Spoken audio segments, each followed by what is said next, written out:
Hello students, let us continue with the next question number 11, and this is again very important question.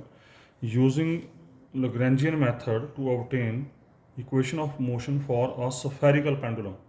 अब हम बात करेंगे spherical pendulum की, ध्यान रखना है spherical pendulum है, 3 dimensional motion है ये। और कैसे पूछा गया है, consider a spherical pendulum consisting of a particle of mass m which moves under gravity on a smooth sphere of radius small a. Obtain the Lagrange's equation of motion and show that, ये paper में पूछने का तरीका है इसका ये भी, and show that sin square phi into phi, I think here is phi dot, यहाँ पर phi dot होना चाहिए, yes, here is phi dot, sin square theta into phi dot equal to constant where theta and phi are spherical polar angles, ध्यान रखिएगा। और कैसे पूछा गया इसको, consider a spherical pendulum consisting of a particle of mass m which moves under gravity on a smooth sphere of radius a, describe the motion। तो इस तरीके से ये क्वेश्चन पूछा गया है पेपर में, ठीक है। तो आपने ध्यान रखना है स्फेरिकल पेंडुलम की जब भी बात आएगी तो आपने इस तरीके से मूव करना है, ठीक है। और क्योंकि ये हमारा जो कॉपी है ये 2 डायमेंशनल में है, तो यहाँ पर 3 डायमेंशनल पिक्चर बनाना थोड़ा मुश्किल होती है, फिर भी आई ट्राई माई बेस्ट कि किस तरीके से डायग्राम इसकी बनेगी, और उसके बाद फिर इसको हमने सॉल्व करना है। तो ये है हमारे पास इसका प्रूफ। पहले तो देखते हैं ज़रा स्फेरिकल पेंडुलम होता कैसा है। ये स्फेरिकल पेंडुलम देखिए ज़रा क्या है, इसका ब्रीफ डिस्क्रिप्शन क्या है। In case of spherical pendulum Bob means पता है आपको, बॉब मूव्स अंडर ग्रेविटी, ठीक है। पेंडुलम के नीचे एक जो लगा होता है गोला जैसा, मतलब इसकी तरह बॉल की तरह होता है ये। Pendulum bob moves under gravity but its constraints to move on a smooth sphere of radius R, ठीक है। लेकिन ये जो इसकी मूवमेंट होगी वो ऐसे स्मूथ स्फीयर के ऊपर होगी जिसका रेडियस जो है वो आर है। इसका आर यहाँ पर आपका फिक्स हो जाएगा, ध्यान रखना इस चीज़ का। आर इज फिक्स्ड मतलब R is constant here. The position of bob is located by spherical coordinates R theta phi. आपको पता होंगे polar coordinates, cylindrical coordinate and spherical coordinate, 3 तरह के कोऑर्डिनेट्स होते हैं। पोलर कोऑर्डिनेट्स क्या होते हैं, आर थीटा। सिलेंड्रिकल कोऑर्डिनेट्स क्या होते हैं, आर थीटा एंड जेड। और उसके बाद आते हैं फिर spherical coordinates R theta phi, और इनके अपने अपने रिलेशंस हैं। प्लेन पोलर कोऑर्डिनेट्स या पोलर कोऑर्डिनेट्स के रिलेशन आपने देख लिए थे, X equal to are cos theta, Y equal to are sine theta. बड़े बेसिक्स जब हमने किए थे तब हमने इन चीज़ों की बातें की थी। स्फेरिकल कोऑर्डिनेट्स होते हैं x equal to are sine theta cos phi, y equal to r x equal to are sine theta cos phi, y is equal to are sine theta sine phi and z equal to are cos theta. Spherical coordinates होते हैं। तो ये जो Bob है is located by spherical coordinates r comma theta comma phi where r is constant. Why r is constant? Because the radius of the sphere is fixed, तो r is constant। तो यहाँ पर हम r को as a constant treat करेंगे, ठीक है जी। अब एक चीज़ का आपने ध्यान रखना, मैं शायद बताना भूल गया हूँ या मैंने हो सकता बोला हो, हमारा मेन टारगेट क्या है यहाँ पे, हमारा मेन टारगेट है काइनेटिक एनर्जी और पोटेंशियल एनर्जी निकालना। और काइनेटिक एनर्जी और पोटेंशियल एनर्जी निकालने के बाद फिर हम निकालते हैं कैपिटल एल। तो जो इंपॉर्टेंट बात है यहाँ पर वो ये है कि जो आपका फाइनली एल निकलेगा that must be always in terms of generalised independent coordinates. मतलब जितनी आपकी यहाँ पर डिग्री फ्रीडम होगी उतने आपके जनरलाइज्ड कोऑर्डिनेट्स होंगे। तो जो आपके सिस्टम के जनरलाइज्ड कोऑर्डिनेट्स होंगे वो एल जो है वो सिर्फ और सिर्फ उन ही जनरलाइज्ड कोऑर्डिनेट्स की टर्म में ही होगा हमेशा। इस चीज़ का खास ध्यान रखना। फॉर एवरी क्वेश्चन जो एल निकलेगा it must be always in terms of generalised coordinate involved in the question, ठीक है जी। अब इसमें देखें ज़रा, हमारे पास 3 वेरिएबल हैं आर थीटा एंड फाई, फिर आर इज कांस्टेंट, तो इसका मतलब आर का काम खत्म हो गया। इसका मतलब हमारे पास फाइनली क्या वेरिएबल बचे, थीटा एंड फाई। इसका मतलब अब यहाँ पर हमारे जनरलाइज्ड कोऑर्डिनेट्स क्या हो गए, थीटा एंड फाई। इसका मतलब जो फाइनली आपका एल आएगा, this L must be in terms of theta and phi where r is constant, ठीक है जी। तो फाइनली एल जो है वो आपका थीटा और फाई की टर्म में आएगा, because we have only 2 generalised coordinates, means we have only degree of freedom is 2। So जो फाइनली एल आएगा that must be in terms of theta and phi. तो प्रीवियस क्वेश्चन जो हमने किए हैं, पिछले 10 क्वेश्चन जो किए हैं, उसमें भी आपने देख लेना, एक बार एनालाइज कर लेना कि एल जो होगा it is always in terms of generalised coordinates involved in the given question. Okay, अब क्योंकि स्फेरिकल कोऑर्डिनेट्स की बात हो रही है तो स्फेरिकल पोलर कोऑर्डिनेट में एक्स क्या होता है, r sine theta cos phi, y होता है r sine theta sine phi, z equal to are cos theta. ये हमारे पास स्फेरिकल कोऑर्डिनेट्स हैं। मैंने प्रीवियस वीडियो में पोलर कोऑर्डिनेट्स में वी स्क्वायर आपको निकाल के बताया था। वी स्क्वायर इक्वल टू क्या था, है कुछ याद रहा आपको? वी स्क्वायर क्या होता था, X dot square plus Y dot square in polar coordinates. V square की वैल्यू होती है X dot square plus Y dot square in polar coordinates, और in spherical polar coordinates V square होता है X dot square plus Y dot square plus Z dot square. X dot square plus Y dot square plus Z dot square. तो kinetic energy निकालने के लिए आपको we square चाहिए, और V square निकालने के लिए हमें एक्स डॉट वाई डॉट और जेड डॉट चाहिए। तो यहाँ पर भी मैं ये एक बार आपको निकाल के दिखा दूंगा कि v square in case of spherical coordinates कैसे निकलता है, और इसके बाद आज के बाद जो भी क्वेश्चन स्फेरिकल कोऑर्डिनेट्स के आएंगे ये पोर्शन में आपके लिए छोड़ दूंगा, ठीक है? ये आपने देखना अपने आप। मैं एक में करके बता रहा हूँ, यहाँ पे देखिए कैलकुलेशन वर्क किया है यहाँ पे। तो how we calculate this v square in case of spherical coordinates, ठीक है जी। देखिए ज़रा, एक्स होता है r sine theta cos phi, y is r sine theta sine phi, z is r cos theta. जहाँ जहाँ स्फेरिकल की प्रॉब्लम्स आएंगी क्वेश्चंस में आज के बाद, वहाँ पर ये कैलकुलेशन वर्क मैं छोड़ दूंगा, और इस कैलकुलेशन वर्क को आपने एज इट इज़ कॉपी करना है और पेस्ट करना है बस, और कुछ नहीं करना है। तो ये पोर्शन मैं आपको एक बार डिटेल में समझा रहा हूँ, उसके बाद नेक्स्ट क्वेश्चन में आप ये यहाँ से कॉपी पेस्ट करेंगे और कुछ नहीं करेंगे। तो वी स्क्वायर होता है in case of spherical x dot square plus Y dot square plus Z dot square. कैसे होता है ये मैं बातें सारी कर चुका हूँ प्रीवियस वीडियोस में। अब एक्स डॉट देखो जरा, एक्स डॉट ये है आपके पास, और ये x y z spherical polar coordinate में आर क्या है, कांस्टेंट है। तो इसका डिफरेंशिएशन किसके साथ चलेगी, थीटा के साथ चलेगी तथा फाई के साथ चलेगी। तो एक्स डॉट क्या हो जाएगा, एक्स डॉट स्क्वायर। मैं कैलकुलेशन इकट्ठी कर रहा हूँ, कई क्वेश्चंस में क्या कर रहा है ये, या आप भी कर सकते हैं कि जैसे एक्स वाई जेड आपको दे रखा है, पहले एक्स डॉट निकाल लो, फिर वाई डॉट निकाल लो, जेड डॉट निकाल लो, निकालने के बाद फिर उसका स्क्वायर करो। मैं इकट्ठा कर रहा हूँ यहाँ पे, ठीक है? तो पहले एक्स डॉट मतलब इसकी differentiation with respect to t. तो ये आ गया, क्या हो गया, ये आर तो फिक्स है, एज इट इज साथ साथ चलता रहेगा, आर एज इट इज। ये फर्स्ट फंक्शन, ये second, first function derivative of second क्या बन जाएगा, कॉस फाई का डेरिवेटिव क्या बन जाएगा, minus sine phi into phi dot, because we are differentiating with respect to t से चेन रूल चलेगा आपका, ठीक है? R first function derivative of second sine phi with negative sign ये आ गया into phi dot plus r as it is क्योंकि constant है, फिर second function cos phi as it is, derivative of first sine theta का derivative बन जाएगा cos theta into theta dot का होल स्क्वायर। ये बना आपका पूरा एक्स डॉट, तो एक्स डॉट का होल स्क्वायर प्लस अगला क्या है, बाई डॉट। तो बाई डॉट क्या बन जाएगा, आर एज इट इज, देखिए जरा, r as it is first function derivative second sine phi का डेरिवेटिव क्या आएगा, cos phi into phi dot, ठीक है? प्लस फिर r as it is second function sine phi as it is, derivative first sine theta का derivative cos theta into theta dot का whole square. ये बन गया एक्स डॉट स्क्वायर, ये बन गया बाई डॉट स्क्वायर, और लास्ट में जेड डॉट स्क्वायर। तो जेड डॉट स्क्वायर क्या बन जाएगा, r as it is cos theta का डेरिवेटिव माइनस साइन थीटा, तो आर का हो गया स्क्वायर माइनस साइन थीटा का स्क्वायर माइनस माइनस हो गया प्लस इंटू थीटा डॉट का स्क्वायर, ये बन गया जेड डॉट का स्क्वायर। अब हमारा टारगेट है इसको सॉल्व करना। जिस तरीके से आपने प्लेन पोलर कोऑर्डिनेट में बी स्क्वायर सॉल्व किया था, वैसे इसको सॉल्व करना। वहाँ पर भी आपने होल स्क्वायर नहीं खोला था, यहाँ पर भी होल स्क्वायर नहीं खोलना, ध्यान रखना। अगर आप इसको एनालाइज करें तो ये बन रहा है ए माइनस बी का होल स्क्वायर, और ये बन रहा है आपका ए प्लस प्लस बी का होल स्क्वायर। तो हम बारी बारी से सॉल्व करेंगे। ये बन जाएगा A square plus B square minus 2ab, और ये बन जाएगा A square plus B square plus 2ab, ठीक है? तो मैं क्या करूँगा, ए स्क्वायर इकट्ठे कर दूंगा, ए स्क्वायर वाई टर्म में इकट्ठे करूँगा, बी स्क्वायर वाई टर्म में इकट्ठे करूँगा, और यहाँ से माइनस 2ab और यहाँ से प्लस 2ab, ये दोनों आपके कैंसिल हो जाएंगे। तो देखते हैं ज़रा, पहले ए स्क्वायर आर स्क्वायर, यहाँ से are square phi dot square sine square theta, r square phi dot square sine square theta, और यहाँ से देखो ज़रा r square phi dot square sine square theta, ठीक है? ये कॉमन ले लिया, यहाँ बचा साइन स्क्वायर फाई, यहाँ बचा cos square phi, sine square phi plus cos square phi. Clear हो गया जी? उसके बाद इसका स्क्वायर, इसका बी स्क्वायर इसका और बी स्क्वायर इसका, तो यहाँ से are square theta dot square cos square theta, और सेम यहाँ से are square theta dot square cos square theta common आ जाएगा, यहाँ बचेगा कॉस स्क्वायर फाई, यहाँ बचेगा sine square phi, cos square phi plus sine square phi, ये आ गया।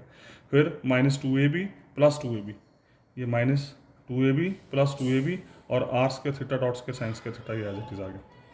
तो ये 1 हो गया, ये 1 हो गया, और फर्दर नेक्स्ट स्टेप में क्या करेंगे, r square phi dot square sine square theta, ये आ गया, ये टर्म एज इट इज, ये 1 हो गया, और इन दोनों में ये 1 हो जाएगा, और इन दोनों में इन दोनों में R square theta dot square common और अंदर बचेगा cos square theta plus sine square theta. तो we left with R square theta dot square cos square theta plus sine square theta and finally we have R square five dot square sine square theta plus are square theta dot square. तो this is your standard result, but you have to derive this result for every question. तो ये v square की value आ गई यहाँ पे r square five dot square sine square theta plus are square theta dot square. और आज के बाद जहाँ जहाँ पर भी स्फेरिकल कोऑर्डिनेट्स की बात आएगी वहाँ पर इतनी कैलकुलेशन मैं आपके लिए छोड़ूंगा, और ये कैलकुलेशन आप खुद as it is copy paste करके कर देंगे, ठीक है। और मैं क्या करूँगा, वी स्क्वायर की डायरेक्ट वैल्यू ये यूज़ करूँगा, वी की कैलकुलेशन छोड़ दूंगा फर्दर क्वेश्चन जो आगे आएंगे, ठीक है जी। तो ये वी स्क्वायर की वैल्यू आ गई। तो उसके बाद देखिए ज़रा, तो यहाँ से हो गया ये। अब हमारा मकसद है हमारा काइनेटिक एनर्जी और पोटेंशियल एनर्जी ना, ये इसकी डायग्राम है। This is x axis, this is z axis, this is y axis. ये पी पॉइंट लिया जिस पॉइंट के ऊपर बॉब जो मूव कर रहा है, तो क्योंकि एक्स एक्सिस और जेड एक्सिस के ऊपर एंगल 90 डिग्री है, ये टोटल 90 है, तो यहाँ से ये लाइन मान लीजिए एंगल थीटा बना दी, तो बाकी कितना उसे 90 माइनस थीटा, और नीचे वाला हमने ले लिया एंगल फाइव, ठीक है जी। तो हमारे दो एंगल के बीच में मूवमेंट होगी, आर इसका फिक्स होगा। तो v square equal to x dot square plus Y dot square plus Z dot square, अब इसकी मैं बात कर चुका हूँ। तो वी स्क्वायर इक्वल टू ये बीच का कैलकुलेशन जो मैंने अभी बताया आपको, ये आप करेंगे खुद। R square theta dot square plus are square sine square theta five dot square. V square मिल गया, जैसे वी स्क्वायर मिला kinetic energy T is equal to half M V square, और वी स्क्वायर की वैल्यू आपने निकाली है, ये रख दी यहाँ पे। तो टी आ गया हाफ एम, यहाँ से are square common, r square theta dot square plus sine square theta five dot square. और पोटेंशियल एनर्जी क्या बन जाएगी, एम जी जेड, क्योंकि P point is maintained at some height and that height is along z axis, say that height is z. तो P point जो z distance के ऊपर है, मतलब जेड हाइट के ऊपर है, तो पोटेंशियल एनर्जी क्या होगी, एम जी जेड, और जेड क्या है आपका आर कॉस थीटा। तो पोटेंशियल एनर्जी होगी m g r cos theta. मैं आपको फिर रिपीट कर रहा हूँ, मैं बार बार रिपीट करता आया हूँ, this is very simple paper, और हमारा प्रत्येक क्वेश्चन में एक ही तरीका चल रहा है। हमारा टारगेट है पहले काइनेटिक एनर्जी निकालना, फिर पोटेंशियल एनर्जी निकालना, फिर एल निकालना, और एल निकालने के बाद फिर आपने देखना जनरलाइज्ड कोऑर्डिनेट कितने हैं।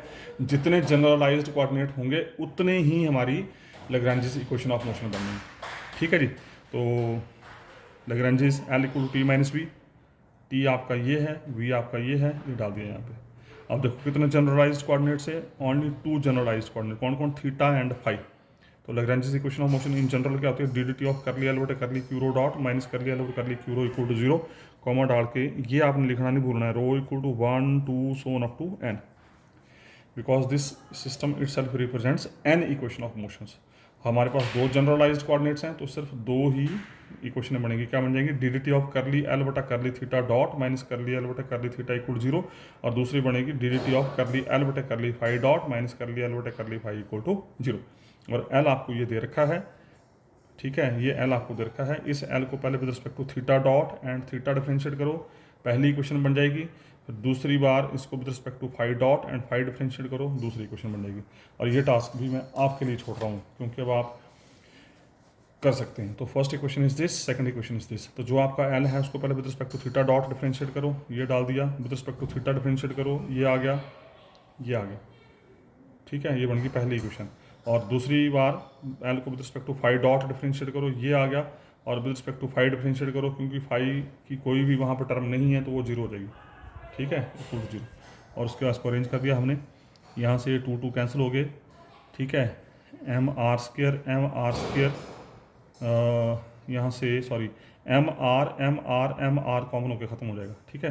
तो यहाँ बचा आपका r theta dot d D t है, तो आर बार हो गया, थीटा डॉट का डी डी टी हो गया थीटा डबल डॉट, माइनस यहाँ से r sine theta cos theta phi dot square, ये आ गया, एम आर आपने कॉमन ले लिया था, माइनस जी साइन थीटा इक्वल जीरो। ये बनी आपकी पहली क्वेश्चन अकॉर्डिंग टू थीटा। और दूसरी क्वेश्चन, यहाँ से हाफ टू कैंसिल हो गया, और यहाँ से आपका एम आर स्क्वायर कॉमन होकर ख़त्म, आपके पास बचा sine square theta phi dot d D T of sine square theta phi dot equal zero. Integrate कर दो इसको, क्योंकि डिफरेंशिएट करना प्रोडक्ट रूल चलेगा, इंटीग्रेट कर दो, क्योंकि उसने प्रूफ में भी कुछ ऐसा पूछा हुआ है। इंटीग्रेट करेंगे तो क्या बन जाएगा, sine square theta phi dot is equal to some constant of integration is constant, so which is the required equation, ठीक है। So this is all about this article, very simple, कई बार पेपर में आया हुआ है, तो आपने इसको ध्यान से देखना है, ठीक है जी। उसके बाद नेक्स्ट क्वेश्चन है, नेक्स्ट क्वेश्चन नंबर 12, आपको होमवर्क दे रहा हूँ। It is again very simple question और आप आराम से कर सकते हैं, बड़ा बेसिक सा क्वेश्चन है ये। Obtain the expression for generalised acceleration, acceleration ध्यान रखना, जनरलाइज्ड मोमेंटम पता है आपको, जनरलाइज्ड फोर्स वो भी आप देख चुके हैं, एंड जनरलाइज्ड पोटेंशियल। तो 4 चीज़ें पूछी इसने, generalised acceleration, generalised momentum, generalised force and generalised potential. तो यू कैन डू इजिली। पहले तो जनरलाइज्ड वेलोसिटी आ गई, वेलोसिटी होगी तो जनरलाइज्ड एक्सेलरेशन होगी। ठीक है, पीडीएफ में आपको भेज चुका हूँ इन चीज़ों के, और जिसके पास पीडीएफ नहीं है वो वीडियो को पॉज करके देख सकता है। तो ये जनरलाइज्ड वेलोसिटी के बारे में बात की है। उसके बाद ये जनरलाइज्ड एक्सेलरेशन आ गई आपकी, तो आप आराम से इसको कर सकते हैं। उसके बाद ये आपके पास आ गया जनरलाइज्ड एक्सेलरेशन का एक्सप्रेशन है ये सारा, और उसके बाद generalised momentum you can do easily, ये पेपर में पूछा गया है क्वेश्चन ये। तो उसके बाद ये उसका जनरलाइज्ड फोर्सेस, ये भी हमने जो इम्पोर्टेंट आर्टिकल था लैग्रेंजेस इक्वेशन ऑफ मोशन उसमें डिस्कस किया था, यहाँ पर उसकी थोड़ा सा वेरवा देना है आपने। उसके बाद जनरलाइज्ड पोटेंशियल फाइनली, तो दिस इज़ जनरलाइज्ड पोटेंशियल। तो आप कर सकते हैं इसको आराम से, वीडियो पॉज करेंगे और उसके बाद इसको आराम से कर लेंगे। उसके बाद ये इसका जनरलाइज्ड पोटेंशियल का फर्दर एक्सटेंशन प्रूफ इसका।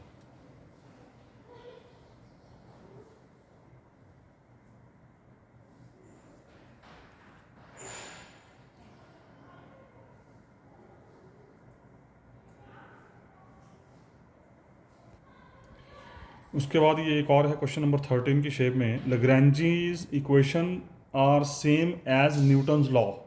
न्यूटन्स लॉ आपको पता ही है, first law, second law and third law. तो ये जो लैग्रेंजेस इक्वेशन है इसको आपने कंपेयर करना है न्यूटन्स लॉ से। तो ये भी जस्ट एक डिस्कशन है, यू कैन डू इजली। तो ये भी मैं आपके लिए छोड़ रहा हूँ यहाँ पे। पहले आप न्यूटन्स लॉ को एक्सप्लेन करेंगे, first law, second law, third law, और उसके बाद फिर उन लॉज को आपने इंटरप्रेट करना है लैग्रेंजेस इक्वेशन ऑफ मोशन के साथ। ये छोटा सा क्वेश्चन है, कोई ज़्यादा प्रॉब्लम नहीं है इसमें, तो आप इसको आराम से कर सकते हैं।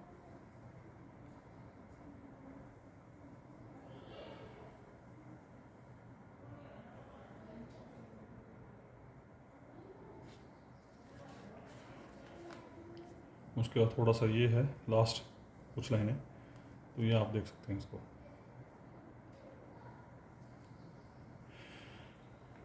उसके बाद नेक्स्ट आर्टिकल है क्वेश्चन नंबर 14 की शेप में। It is again important question, find Lagrange's equation of motion for dumbbell.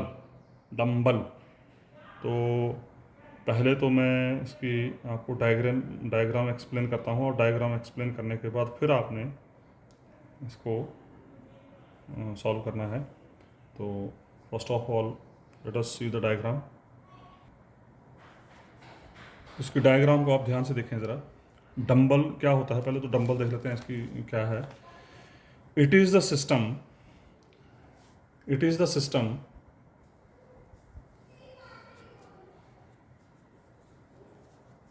Consisting of two particles.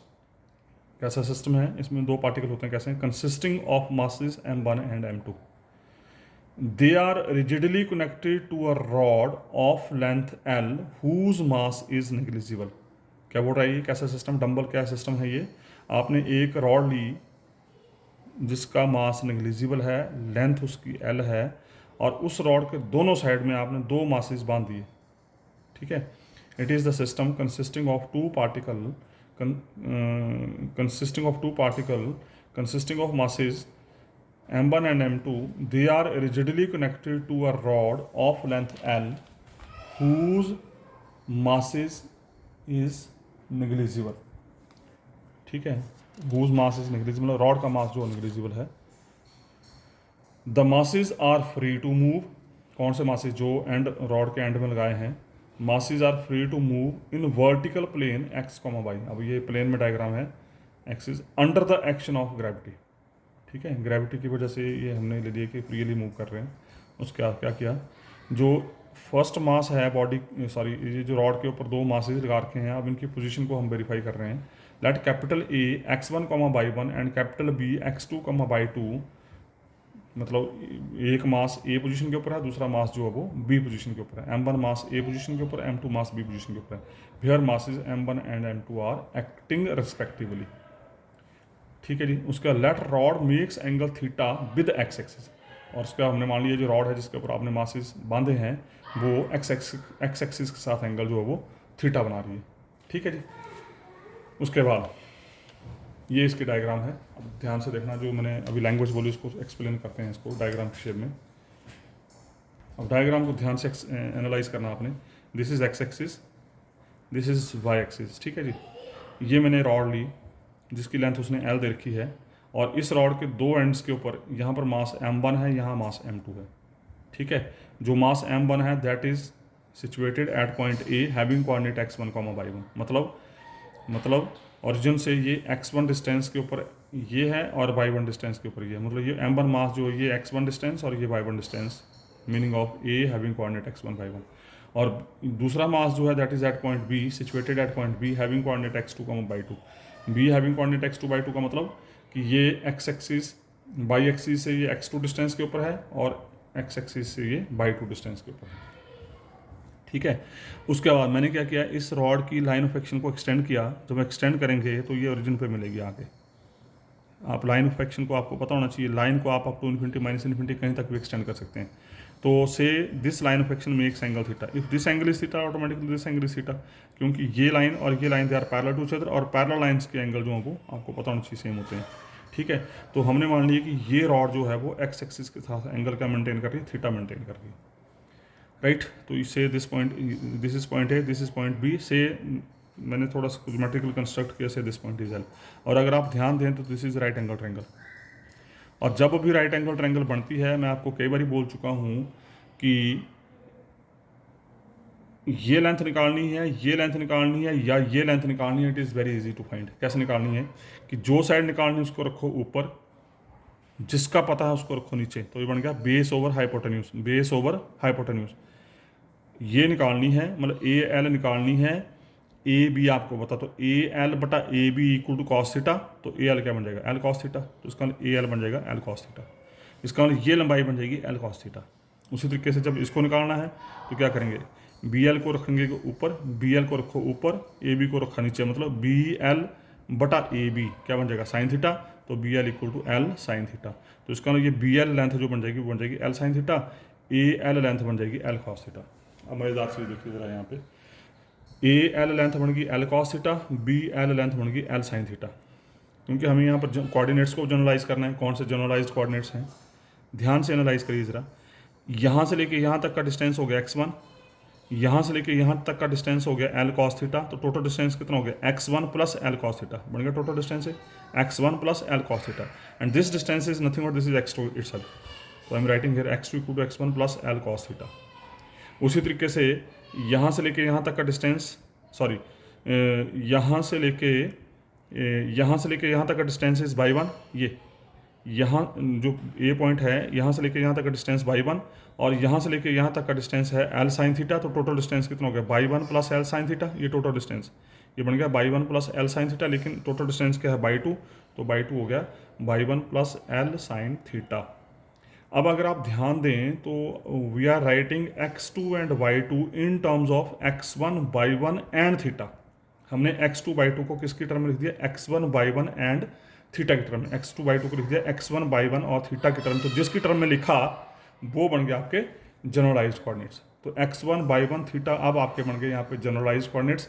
इसका मतलब ये हुआ कि आपका जो फाइनली एल बनेगा it must be in terms of x1 y1 and theta. Very important, बार बार मैं बोल रहा हूँ ये कि आपका एल हर सूरत जनरलाइज्ड कोऑर्डिनेट्स के टर्म में ही होना चाहिए। एल का मतलब टी एंड वी, इसका मतलब kinetic energy and potential must be in terms of generalised coordinates. बस अब उसका जनरलाइज्ड कोऑर्डिनेट्स के टर्म में एल निकालो। एल जैसे निकला आपके यहाँ पर 3 वेरिएबल हो गए, अब 3 जनरलाइज्ड कोऑर्डिनेट्स हो गए। तो इसके अनुसार आपके पास 3 इक्वेशन ऑफ मोशन बन जाएंगी लैग्रेंजिस की। ठीक है, एक बनेगी x1 के अनुसार, एक बनेगी y1 के अनुसार, एक बनेगी थीटा के अनुसार।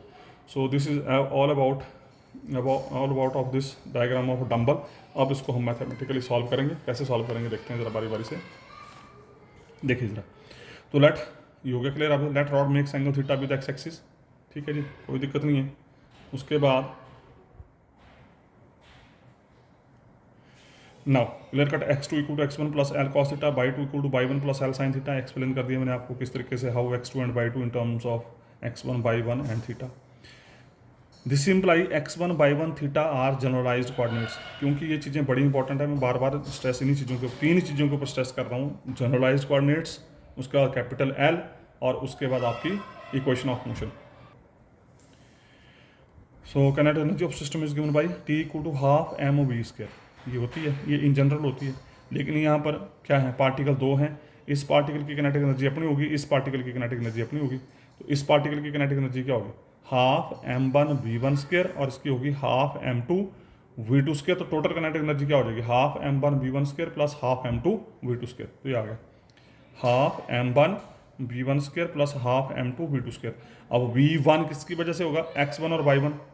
We one velocity is in terms of, ये भी मैं बातें कर चुका हूँ आपको, वी वन के दो कंपोनेंट होंगे along x one direction, along y one direction. X one direction के अलॉन्ग कंपोनेंट क्या होगा, x one dot, y one के अलॉन्ग कंपोनेंट क्या होगा, वाई वन डॉट। उसी तरीके से वी टू वेलोसिटी जो उसके दो कंपोनेंट होंगे X two dot and Y two dot. तो वी वन क्या बन जाएगा, X one dot square plus Y one dot square, V two square क्या बन जाएगा, X two dot square plus Y two dot square. तो ये आ गया वी वन स्क्वायर आ गया X one dot square plus Y one dot square, V two आ गया X two dot square plus Y two dot square. ठीक है, मैंने क्या बोला, ये टी और बी आपने जनरलाइज्ड कोऑर्डिनेट की टर्म में लिखना है, और जनरलाइज्ड कोऑर्डिनेट के हैं X one Y one and theta. इसका मतलब ये पूरा रिजल्ट आपका हर सूरत in terms of X one Y one and theta की टर्म में आना चाहिए। तो half M one X one dot square plus Y one dot square, तो एज इट इज आगे, इसको तो हमने साथ कोई छेड़खानी नहीं की। Half M two X two dot, यहाँ पर एक्स टू है तो हमें चाहिए एक्स टू और वाई टू नहीं चाहिए यहाँ पे, तो एक्स टू क्या है ये पड़ा हो, तो एक्स टू डॉट क्या हो जाएगा, एक्स वन डॉट, ये आ गया माइनस, माइनस क्यों आया, l as it is dot cos theta का डॉट, कॉस थीटा का डॉट क्या बन जाएगा, माइनस साइन थीटा, ये आ गया minus sine theta into theta dot. मतलब एक्स टू डॉट का मतलब एक्स टू को with respect to t differentiate करना, और डिफरेंशिएट करके जो आएगा वो लिख दिया हमने होल स्क्वायर, प्लस उसी तरीके से by two dot, by two dot क्या बन जाएगा, इसकी differentiation by one dot plus L cos theta dot, cos theta into theta dot, ये आ गया। अब कैलकुलेशन वर्क है, अगर आप चाहें तो आप खुद कर सकते हैं। अब सिंपल कैलकुलेशन है, हाफ एम वन, मैं थोड़ा सा कर देता हूँ, बाकी आप खुद करेंगे। ये as it is half M two, ये होल स्क्वायर खोल दिया, x one dot square a minus b का whole square, a plus b का होल स्क्वायर। तो एक्स वन डॉट स्क्वायर यहाँ से आ गया, बाई वन डॉट स्क्वायर यहाँ से आ गया, और उसके बाद बी स्क्वायर ये और बी स्क्वायर ये दोनों में L square theta dot square बाहर आ जाएगा, अंतर बनेगा sign square theta plus cos square theta one हो गया। यहाँ से माइनस टू ए भी आएगा, यहाँ से प्लस टू ए भी आएगा, वो ये लिख दिया यहाँ पे। ठीक है जी, क्योंकि कैलकुलेशन वर्क है, आप इसको कर सकते हैं आराम से। और उसके बाद क्या किया, अगले स्टेप में एक्स वन डॉट स्क्वायर बटा टू के कोएफिशिएंट इकट्ठे कर लिए, बाई वन डॉट स्क्वायर बटा टू के कोएफिशिएंट इकट्ठे कर लिए, और बाकी जो बची टर्म है वो हमने half M two theta dot square l square ये लिख दिया, और उसका m two l theta dot के कोएफिशिएंट इकट्ठे कर लिए, m two l theta dot के कोएफिशिएंट इकट्ठे कर लिए, ध्यान रखना है। ठीक है, ये बन गया आपका टी, ये आ गया टी। और उसके बाद पोटेंशियल एनर्जी देखिए जरा, पोटेंशियल एनर्जी कैसे आएगी, अगर ध्यान दें तो क्लियर कट, ये पार्टिकल जो है वो कितने डिस्टेंस के ऊपर है, बाई वन डिस्टेंस के ऊपर, तो उसकी किनेटिक एनर्जी क्या होगी, m one ji by one, और इसकी किनेटिक एनर्जी क्या होगी, ये कितने डिस्टेंस के ऊपर है, बाई टू डिस्टेंस के ऊपर, तो इसकी किनेटिक एनर्जी क्या होगी, सॉरी पोटेंशियल एनर्जी, इसकी पोटेंशियल एनर्जी होगी m one ji by one, और इसकी होगी m two g y two, because they are situated at heights y one and y two. तो ये आ गया m one ji by one एक पार्टिकल की किनेटिक एनर्जी, और m two g y two दूसरे पार्टिकल की किनेटिक एनर्जी, और दोनों को जमा कर दिया तो टोटल किनेटिक एनर्जी आ गई आपके पास। फिर इसको भी हमने जनरलाइज्ड कोऑर्डिनेट के टर्म में लिखना है, तो M one ji by one as it is, यहाँ M two G as it is, Y two नहीं चाहिए, बाई टू की वैल्यू पुट कर दी मैं फिर रिपीट कर रहा हूँ, बिकॉज हमें टी और बी हर सूरत इन जनरलाइज्ड कोऑर्डिनेट्स के टर्म में ही चाहिए, ध्यान रखना इसका, बार बार बोल रहा हूँ मैं। तो यहाँ से वी आ गया, टी ये निकल गया, वी ये निकल गया, तो एल आ गया टी माइनस बी, ये आ गया t minus minus v, minus v मतलब ये पूरा माइनस, तो इसके साथ माइनस, इसके साथ माइनस आ गया। ठीक है जी, therefore Lagrange equation of motion are क्या होंगे, डी डी टी ऑफ कर लिया एल कर ली क्यू रो डॉट, माइनस कर लिया एल कर ली Q rho equal to zero, फिर किसी भी या आपने लिख लेना है rho equal to one two so on up to N. तो हमारे पास कितने जनरलाइज्ड कोऑर्डिनेट हैं, X one Y one and theta. तो पहली इक्वेशन क्या बन जाएगी, डी डी टी ऑफ कर लिया एल बटे कर ली एक्स वन डॉट, माइनस कर लिया एल बटे कर ली एक्स वन इक्वल जीरो। दूसरी बनेगी डी डी टी ऑफ कर लिया एल बटे कर ली एक्स टू डॉट, माइनस कर लिया एल बटे कर ली एक्स टू इक्वल जीरो। तीसरी बनेगी डी डी टी ऑफ कर लिया एल बटे कर ली थीटा डॉट, माइनस कर लिया एल बटे कर ली थीटा इक्वल जीरो। आप क्या करेंगे, अब ये टास्क मैं आपके लिए छोड़ रहा हूँ। इस एल को पहले with respect to x1 dot x1 differentiate करेंगे, यहाँ रख देंगे। फिर इस इक्वेशन को with respect to x2 dot x2 differentiate करेंगे, ये आपका सॉरी हाँ x1 पहले आप इसको with respect to x1 dot x1 से डिफरेंशिएट करेंगे, यहाँ रखेंगे। फिर इसी इक्वेशन को with respect to y1 dot y1 से डिफरेंशिएट करेंगे। फिर इसी इक्वेशन को आप थीटा डॉट थीटा से डिफरेंशिएट करेंगे और इसमें रख देंगे। ये टास्क मैं अब आपके लिए छोड़ रहा हूँ क्योंकि ये कैलकुलेशन थोड़ी लंबी चौड़ी है। ये बनेंगी इक्वेशन, देखो विद रिस्पेक्ट टू x1 के साथ ये इक्वेशन बनेगी, y1 डॉट के साथ ये बनेगी, थीटा डॉट और थीटा के साथ ये बनेगी। जब with respect to x1 dot x1 differentiate करेंगे तो ये रिजल्ट आएगा।